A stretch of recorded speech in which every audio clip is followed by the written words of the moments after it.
ಬೆಂಗಳೂರಿನ ಪ್ರತಿಷ್ಠಿತ ಕಾಲೇಜಿನಲ್ಲಿ ರೇಪ್, ಸೀನಿಯರ್ ವಿದ್ಯಾರ್ಥಿನಿ ಮೇಲೆ ಅತ್ಯಾಚಾರ. ಹನುಮಂತನಗರ ಪೊಲೀಸರಿಂದ ಆರೋಪಿ ಬಂಧನ.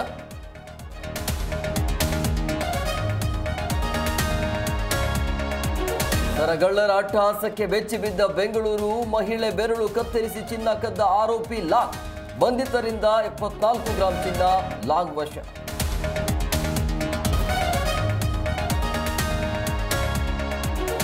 ಸಿಲಿಕಾನ್ ಸಿಟಿಯಲ್ಲಿ ನಿಲ್ಲದ ಗುಂಡಿ ಗಂಡಾಂತರ.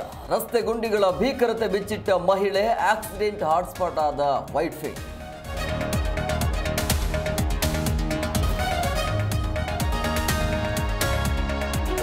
ಸರ್ಕಾರದ ವಿರುದ್ಧ ಸಿಡಿದೆದ್ದ ಗುತ್ತಿಗೆದಾರರು. ಬಾಕಿ ಹಣ ಕೊಡದಿದ್ರೆ ಹೋರಾಟದ ವಾರ್ನಿಂಗ್. ನಾಳೆ ಕಾಂಟ್ರಾಕ್ಟರ್ ಜೊತೆ ಡಿಕೆಶಿ ಮೀಟಿಂಗ್.